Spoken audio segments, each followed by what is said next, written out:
Welcome to Leadership Bites with myself, your host, Guy Bloom. This is a leadership podcast where I have conversations with colleagues, I chat with guests, and sometimes there'll be just me talking. You can connect with me at livingbrave.com, and when you enjoy the episode, subscribe and please tell everyone. So, Sarah, absolutely fantastic to have you on this episode of Leadership Bites. Welcome. Thank you for having me. Well, I'm super pleased to have you here. I think what you do and what you're involved in is pretty fascinating. So I think this will be something that people will be really excited about. But just for people that don't know who you are, Sarah, just introduce yourself with who you are and what your focus is. Okay, so my name's Sarah Fevre. I'm a games-based learning professional. So a lot of the time when you say that to people, you get eye rolls, but I'm sure we'll talk about why that occurs a bit later on. But what I basically do is I create games for learning for adults, usually in a corporate setting. I'm also involved in gamification, which is slightly different from games-based learning, but again, we might get to that later on.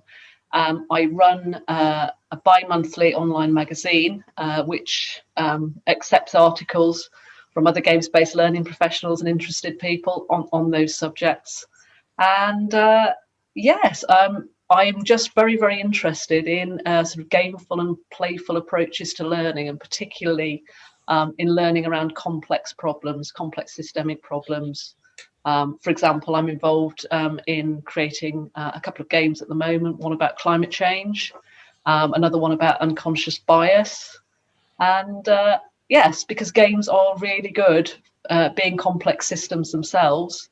And they're really, really good at allowing us to get inside those complex issues and explore them in a very fundamental and sort of deep way. Mm. And I think it's one of those things that probably for a lot of people either has or even does sit on the fringe sometimes of what it is that they think is, inverted commas, learning. Yeah.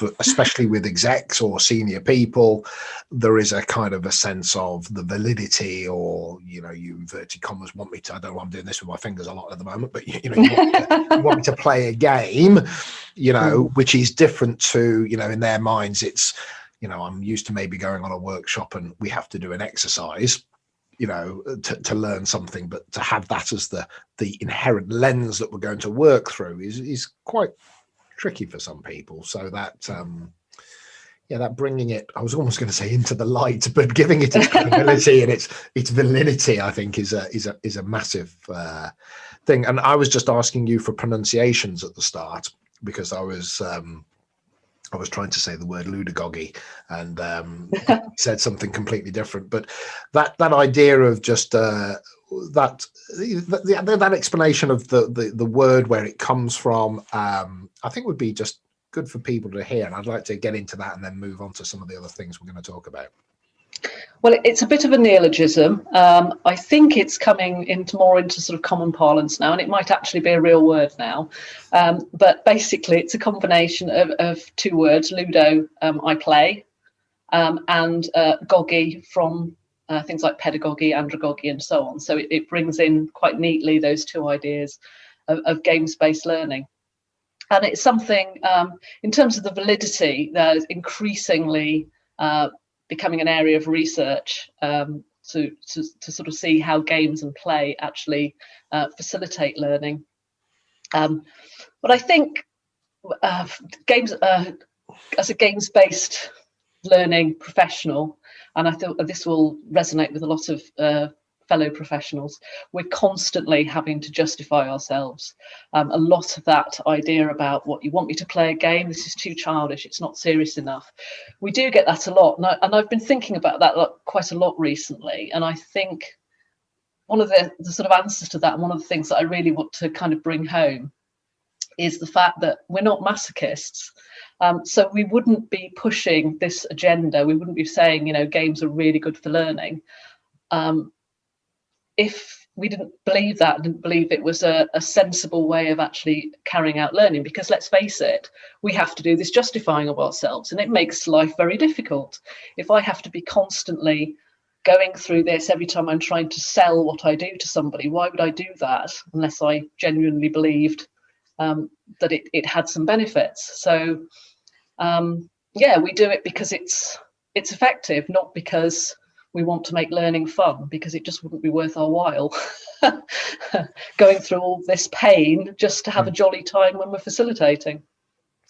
Yes, and I think that is, very often I think people sit in a, because that's all we do is think about this stuff, right? Which is very different to somebody that goes on a training session or a workshop, once a year or twice a year or whatever it is. So, they may not.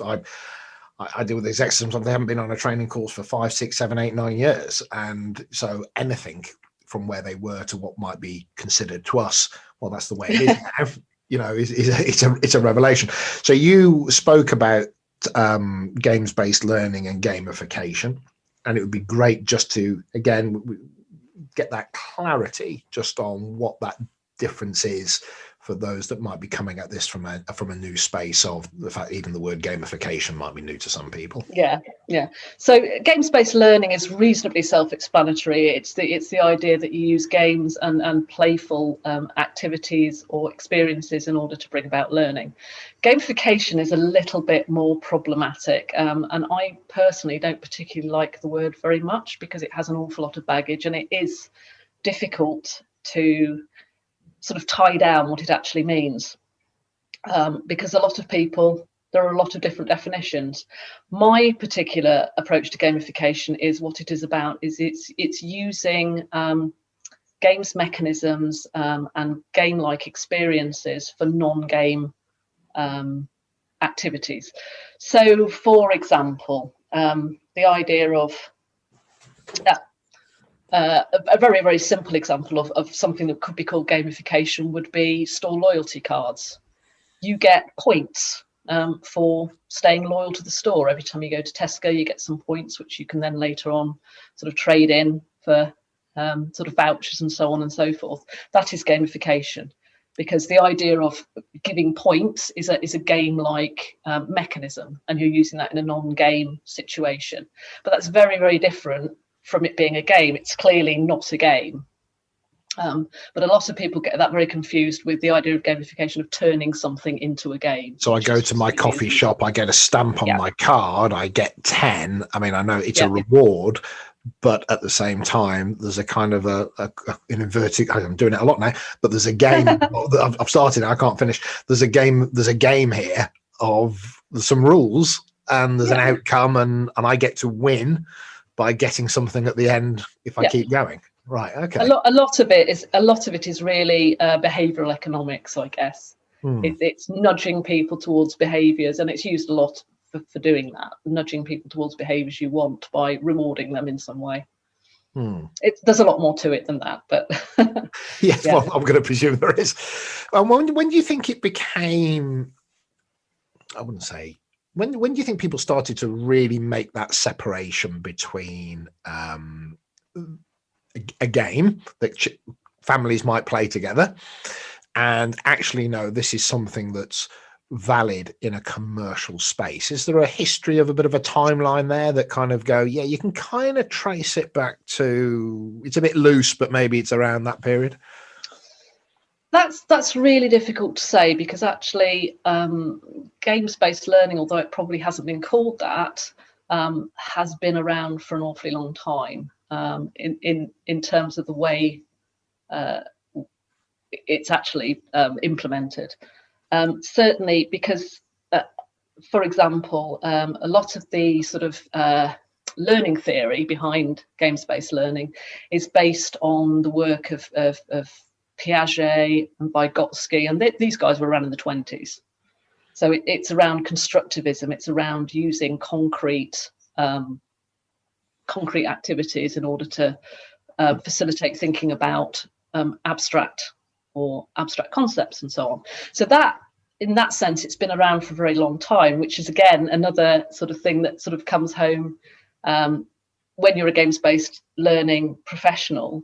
You know all of that background, all of that learning theory, and all of that educational psychology and so on. And you think, why are people thinking that this is a gimmick? Because actually, experiential learning has been around for a very long time.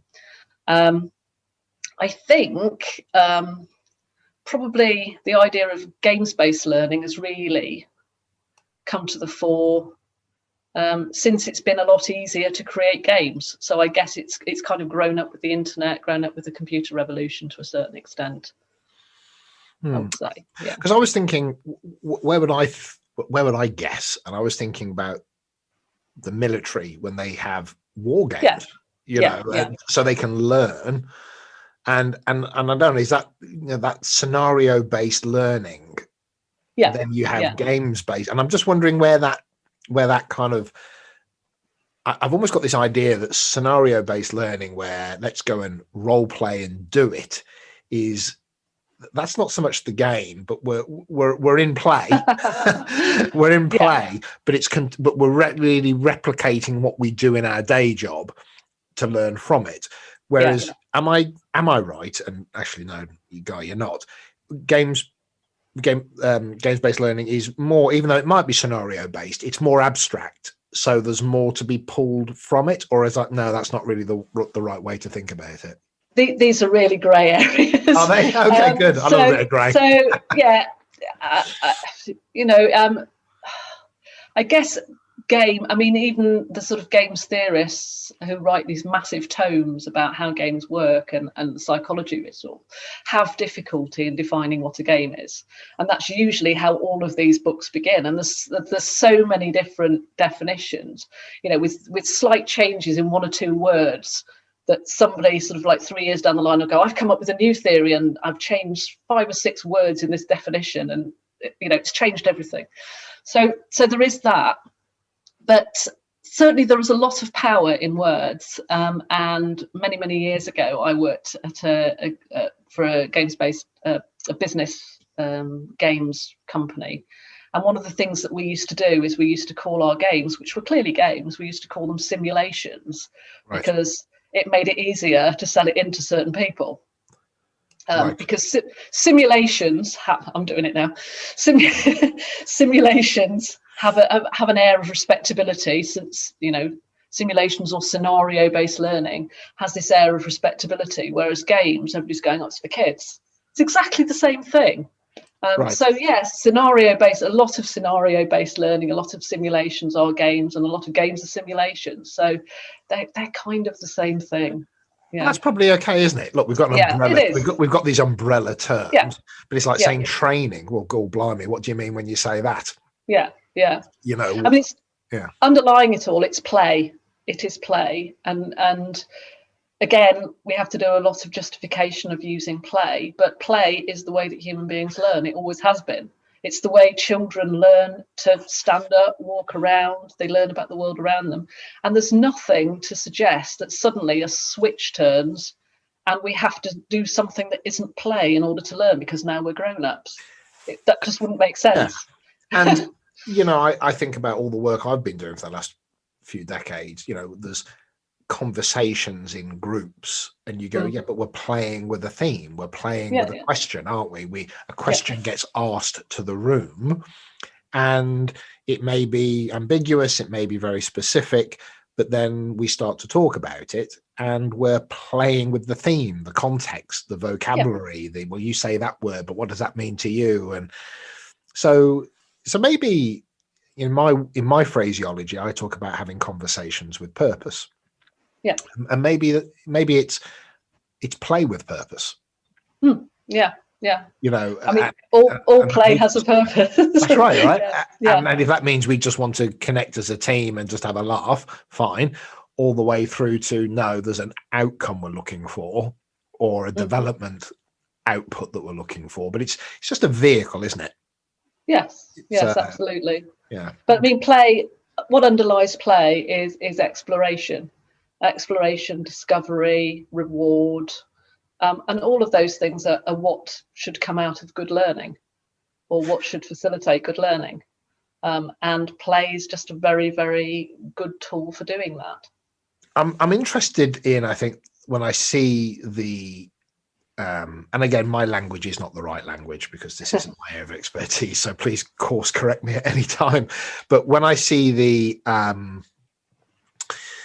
when I see the specifics of a simulation, i.e., you've gone into a business, and I've even done that where it's almost a case study in their language, and how will we head into that particular scenario.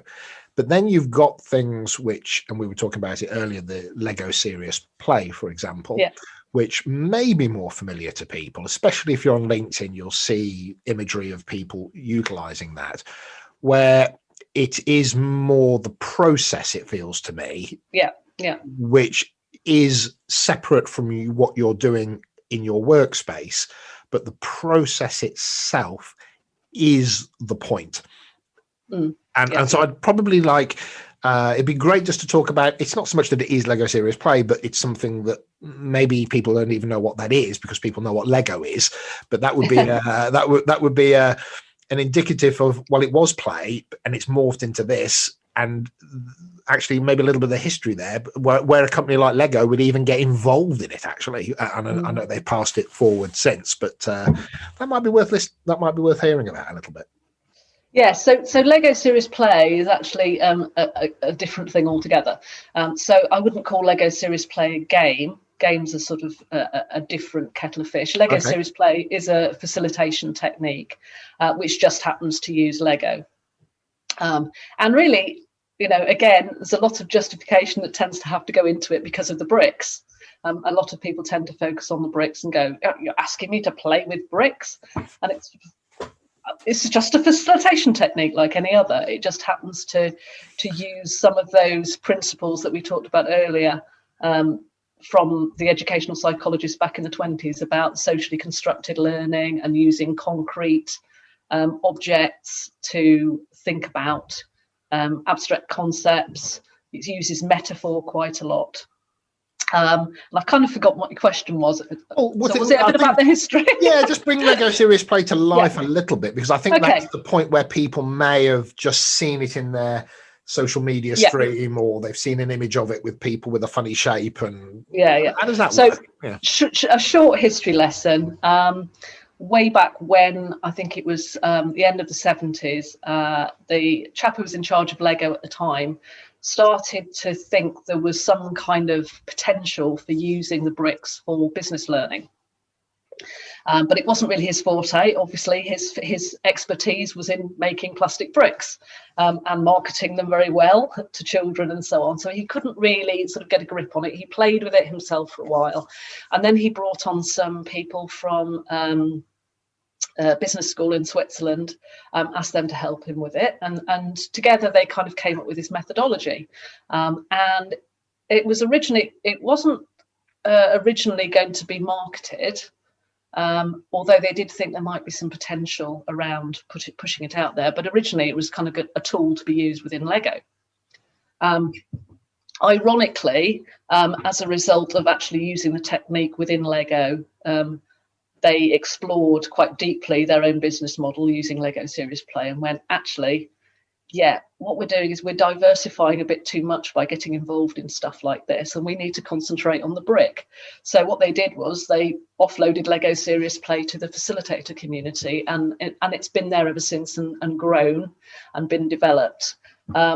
So, for example, when they offloaded it, they made the methodology available in the public domain, but the facilitator community who had originally built it were then free to kind of build on that. So what you find in the public domain gives you a very, very limited view of what people are now doing with the Lego Serious Play. Since then, it's been expanded much more to allow applications which solve much more complex issues, which look into anything from building an individual model to work out where you fit into a team, to long interventions where executives will extract simple guiding principles for how to run their business or how to create a new strategy. That's where it's come from. So at its most simple, just picking up on that one, there's a question or a topic or a context that's posed to an individual or a group. Without getting into the mechanics of it, there's then a individual or a co-creation or whatever that might be, using the bricks, which is then a representation of either a feeling or a thought or an expression or an uncertainty or an ambiguity or whatever it might be, that then that manifests as a conversation piece or a way of verbalizing a represent. I mean, back in the day, I used to get a flip chart. I used to get a flip chart and say, draw a shield, and the one part of the shield defines what you're about. The other part of the, we used to have all these. As you say, it's a medium for conversation. Yeah, but it's a tangible force that also probably is much more organic and can shift, and as much so that gives it maybe a viability during a workshop that exists outside of just a pen and a paper and drawing something. Yes. So as I say, it's a facilitation technique. So underlying it all is really that usual facilitation sort of process, if you like, which is posing a question, coming up with a response, and then that discussion and reflection piece. And that bit just happens to be done with bricks. But in terms of the advantages of, because as you say, you could do that with a pen and paper. So why not do that with a pen and paper? Again, going back to what I originally said, it would make my life a lot easier if I didn't have to justify the bricks all the time. So there must be something for me that I think, well, actually, it's better to do it this way than it is to do it with a pen and paper. And what that is, it's around a lot of the etiquette that surrounds the way that the responses are created, the models, and the way that those responses are dealt with within a group. To give an example, and this is just one simple example, there's lots and lots of other examples of the benefits of it. But let's say you're having a workshop or a meeting where there is quite a contentious issue being discussed. If you did that in a traditional way, which a talking shop or pen and paper and so on, there is quite a lot of potential for certain individuals to dominate the conversation, for there to be quite a lot of antagonism if people don't agree with each other and so on. With Lego Serious Play, the focus is on what people have built as the response to the question. And there are rules, which kind of make it a little bit like a game, about how you can react to somebody's response, and you have to respond to the model, not the person. So it defuses quite a lot of that potential tension that there is in difficult situations. Also, there are rules about when somebody is telling you about their model and interpreting their model for you, you can't say that's wrong. It's their model. It's what they've built. It's what they believe. It's what they think. It has credibility as a concrete thing which exists in the world, which it's quite powerful. And you can't interrupt people, so you have to listen while they're telling you about their model. And if you want to ask questions, you ask questions of the model, not the person. So it's really good for that kind of thing. It's really good. There are rules about everybody builds, everybody shares. So you can't have that situation where in some meetings, some people just go, I'm not getting involved in this because nobody's going to listen to me and I don't want to say my piece. They have to, because that's the rule of the workshop. So you get lean forward meetings where everybody participates. You don't have that situation where certain, the loudest voices or the most powerful voices will dominate, all of those sorts of things. So it makes it very good for certain applications, but not very good for some others. So Lego Serious Play is no good for training. The idea of Lego Serious Play is it will surface what is really there. So it's no good for situations where you have a workshop where you're actually expecting people to arrive at a preferred answer, which is, the boss's idea or anything like that. But if the program has a definitive answer that is not up for debate, Lego Serious Play is no good for that. Yeah. No. 2 + 2 does equal 4. Then you saying 5 isn't going to help because no. Right. No. But that you just use a different technique for that, because that is training. It's not the exploration that comes with something like Lego Serious Play. That's what it's good for. That's really interesting. I do like that. Would you call it a third-party perspective? That separation from the individual that allows the conversation to be. I mean, all good coaching techniques say, don't attack the person. Talk about, give the feedback on the action, not the individual. And so it's manifesting that into a tangible. Something it does make it much easier to make sure that happens, because you have that physical separation. So I mean, if it gets really heated, you can literally take the model to the other side of the room and go deal with it over there. Don't be in somebody's face about it. Oh, I see. Okay. Because they are separate. Your thought is separate from you, your behavior is separate from you, which, as you say, in good coaching, that's always supposed to be the case, but it's quite difficult when what you're dealing with is just words coming out of somebody's mouth. So what are the hot topics in the field right now? What's the stuff that either never goes away or is surfaces most, the energy's going into at the moment? In terms of corporate learning? Yeah, I think so. Just that whole kind of that whole space that you're operating is there something that, it's an old favorite, but it never goes away? People always are interested in this, or actually most recently, I don't know, even with lockdown and COVID, and how do you make it work remotely? I mean, just what's, what anything big out there? I would say, and I know what I'm dealing with at the moment. I don't know whether that's particularly hot, but it's what I'm interested in. So a lot of what I'm looking at the moment is to do with futurism. So it's to do with what's to come. I got very interested during lockdown 1, the first part of the franchise. In futurism, I did a couple of courses and just found it absolutely fascinating. So that's around the area of scanning the horizon for signals of what's coming, and these signals are things which actually exist at the moment, but using techniques of futurism such as foresight to kind of extrapolate those into what potentially might happen or could happen in the future. So, for example, one of the things that I'm looking at or have come across recently, and I'm very interested in sustainability, I'm very interested in climate change and so on, is companies who've started growing packaging and building materials out of mushrooms. So that's a real thing that's actually happening now. But if you start to think about that from a futurist perspective, take that as a signal.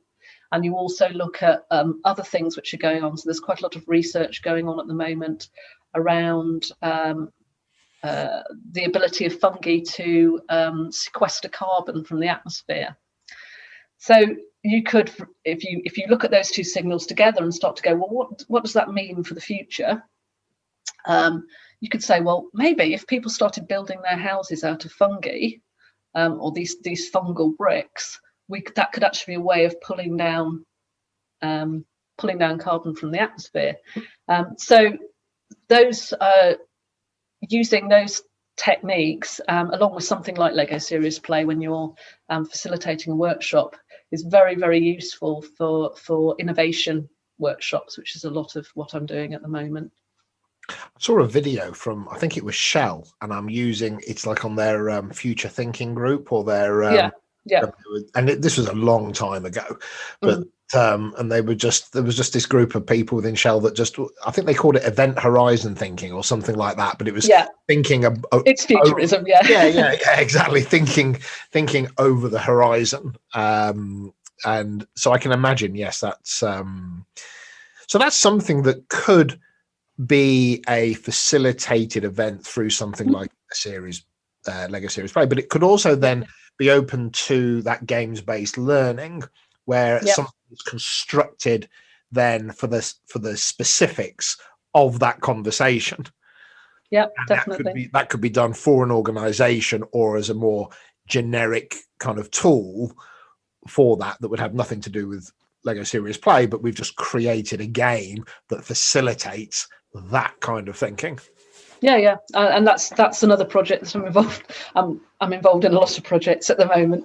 I think one of the things that's come out of sort of lockdown is that people have to reach out to each other, otherwise they get very lonely because they're not sort of meeting in real life. So I've made a lot more connections over the last year, sort of online, with people all over the world, and as a result, I'm involved in all sorts of really, really interesting projects. And one of the ones well, I say I'm involved in, this is actually my project. It's a futurism project, which I just launched yesterday, in fact.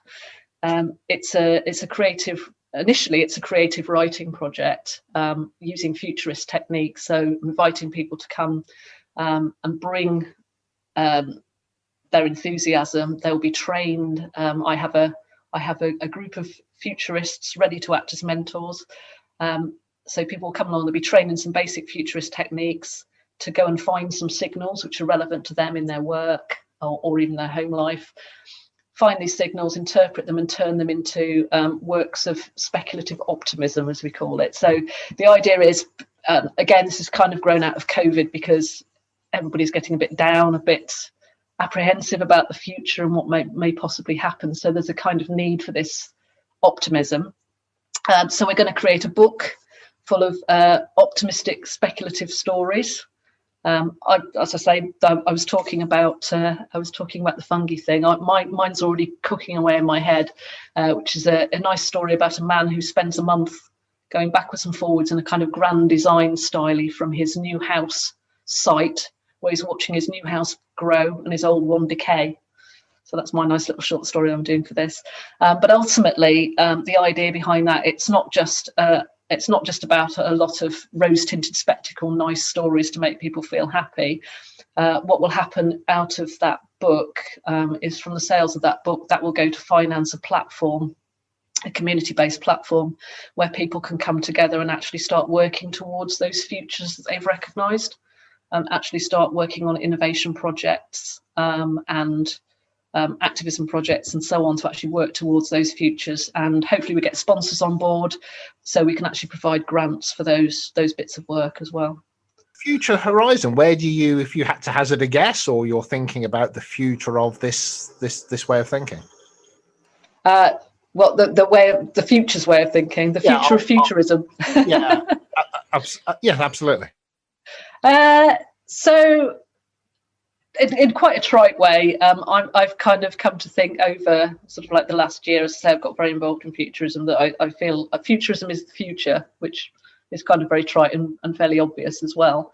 But I think something like COVID has really brought home to people that they don't know what's around the corner.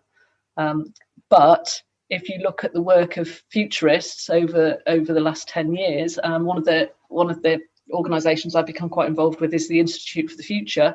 They tend to do 10-year forecasts. So every year they will put out a report which looks at a specific area, and it looks at it in 10 years' time. So last year they put out a really interesting report called The Future of Work, which looked a lot at what would be happening 10 years down the line with AI. And they've been doing these forecasts since the 60s. And if you look at the forecasts from 9-10 years ago, they were forecasting the pandemic. They were saying this is going to happen. Not that they don't. I guess one of the important things to mention about this is they're not saying we're predicting, so we're not making predictions, but they do this kind of speculative looking forward. And they were definitely talking about global pandemics quite some time ago. With the new style of travel and the speed of transfer that people have from country to country, if something lands, it's going to go big.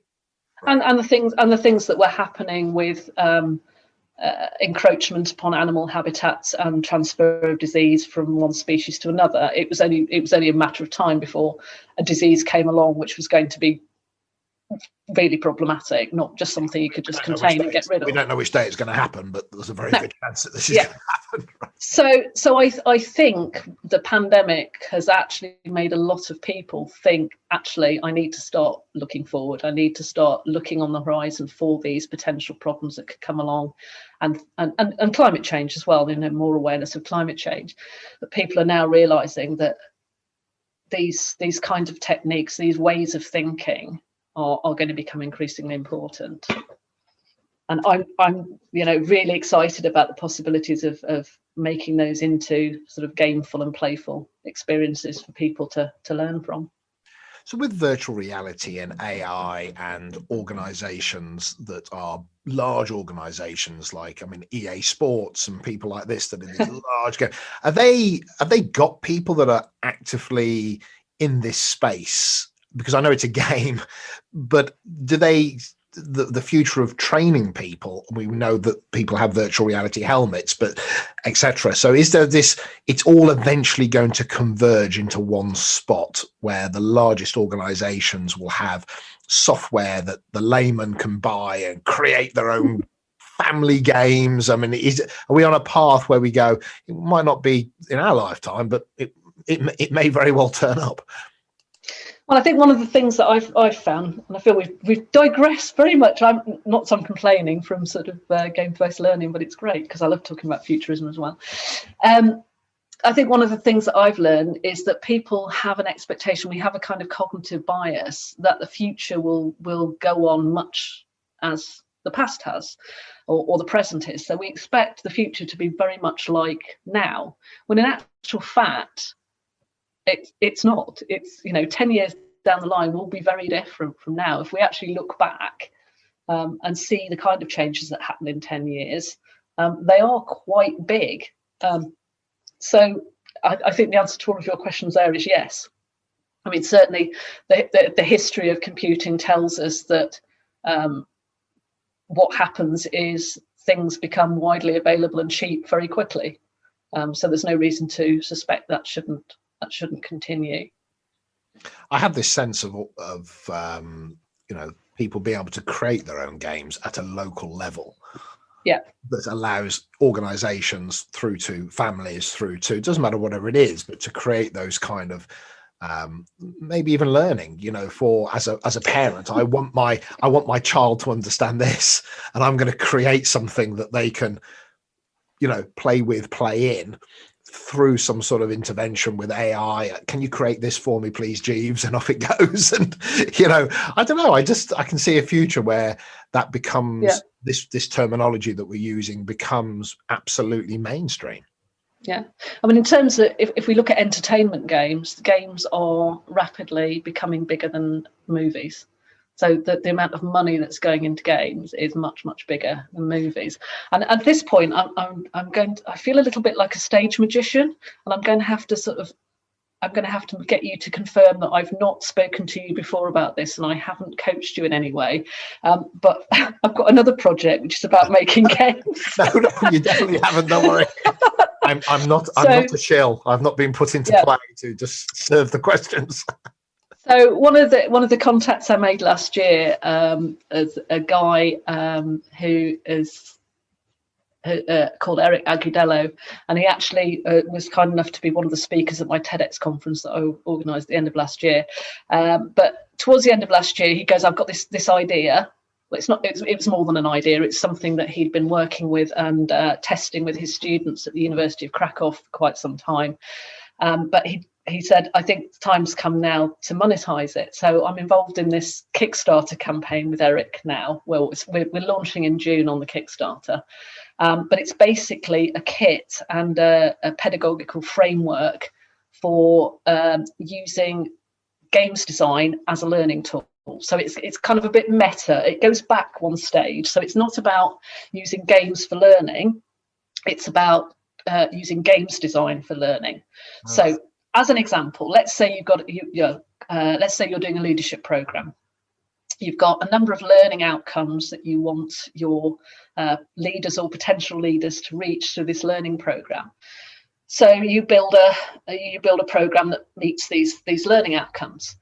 One of the ways you could do it is with this kit and methodology that Eric's come up with. So they turn up on the first day. It's quite a long-term thing, this. And generally speaking, what you do is you meet with these people maybe over a period of several weeks for a few hours every week or whatever. And you give them a box, and inside the box are 5 smaller boxes, and inside those 5 small boxes are materials for prototyping a game. So you turn up on the first day, you give them the first box, they open the first box, there's some paper and pens and counters and dice and various other bits and pieces in there. And there's also an instructional video for them how to go about creating a very, very simple game. So you give them the learning outcomes that they would be expected to reach normally with their leadership program, and you go, I want you to create a game that achieves these learning outcomes. So instead of you teaching them those learning outcomes, they have to go and discover those learning outcomes themselves, but they have to build them into a very, very complex system, which is a game. And then there are 5 iterations, and each iteration extends their knowledge of how to use game mechanics in particular ways. It gives them more materials to play with, and they build a leadership game which covers all of those learning outcomes. So at the end of it, they've learned all those learning outcomes, they've discovered them for themselves through building this game. But not only that, but they've learned some really, really useful transversal competencies along the way: systems thinking, critical thinking, design thinking, agile, all of those things that go into actually creating a game. And bonus, they've created a learning game which can be used for other cohorts to reach those same outcomes. So yeah, it's a bit meta. It's taking it back even one first stage further with the games-based learning. It's a deeper thing because I've got to think through the variables. I've got to think through the learning outcomes. I'm on a leadership program about what I might want to develop to as a leader, but by thinking about how that process would work in a games-based approach, I have to think through all the things that I have to think through to enable that for somebody else. So that's, and then but I end out with a tangible output as well. So that's, I love that. I love the So, I mean, for example, you have to come up with a scoring mechanism. So you have to think, well, how do I win? How do I win at leadership? What does good look like? Yeah. And how do I reward that with points so that people are people know how well they're doing within the game? When is there a punishment for something? Yeah, that's really interesting. Yeah. I love the sound of it. It's fascinating stuff. Well, listen, I'm alert to time, and people's people's willingness to listen, and I always think when we touch all of these things quite lightly, they're all indicators of topics that have great depth behind them. Then, so if somebody wants to reach out to you, Sarah, I will put it in the description for the episode, but where would you say the first port of call for contacting you would be? Well, I guess I'm pretty much always on LinkedIn, so that's usually a good place to start. My magazine is ludogogy.co.uk, so you can go you can go and take a look there. But I guess if you want to get in touch, probably first port of call is probably LinkedIn. Okay, well I'll make sure that I put the links in as well. Cool. So they're all there. So listen, just for me, it's been fascinating. I mean, it really has. It's I'm in the learning game, so I'm alert to these things. But I think what it's done is it's created a little bit of a motivation to be more aware and to understand how I might pull this in a way that maybe I would have been not hesitant to, but may not have been so alert to maybe where it's got to going, and to be part of something that can to add to the thinking. So, and I'm sure that will do that for other people as well. So from me and the listeners, thank you so much for coming on this episode of Leadership Bites. It's been really interesting. Thank you for listening to me. Thank you. That's it. So I hope you enjoyed the episode. Please share so others get to hear about us, and subscribe so you keep up to date on new episodes. Also visit livingbrave.com if you want to connect with me and find out more about executive coaching, team effectiveness and changing culture. Oh, and of course you can buy my book Living Brave Leadership on Amazon. So on that note, see you soon.